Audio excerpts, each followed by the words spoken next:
Affaibli par la maladie, abandonné par ses alliés occidentaux qui ne le croient plus capable de rétablir l'ordre, le Shah décide de quitter le pays pour une durée indéterminée. Une ultime tentative pour calmer la situation.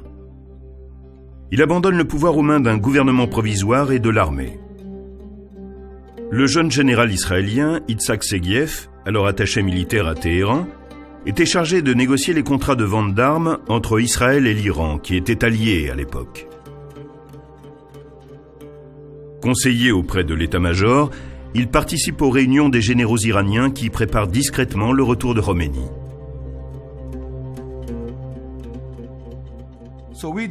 Nous avions décidé, moi et les généraux iraniens, qu'à son arrivée à l'aéroport, nous contrôlerions le Boeing.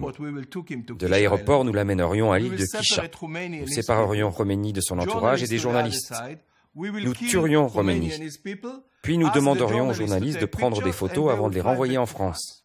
C'était totalement logique.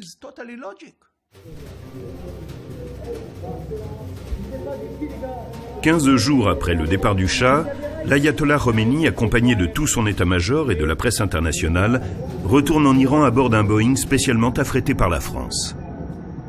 Un retour que l'administration américaine a elle aussi préparé, en envoyant un émissaire à Téhéran, le général Robert Heuser, l'adjoint du commandant en chef des forces de l'OTAN. Il est porteur d'un message du président des États-Unis aux généraux iraniens. Lorsque Heuser est arrivé, tous les généraux sont allés l'écouter pour entendre ce qu'il avait à dire. Il leur a dit que le président Carter voulait voir un changement démocratique en Iran.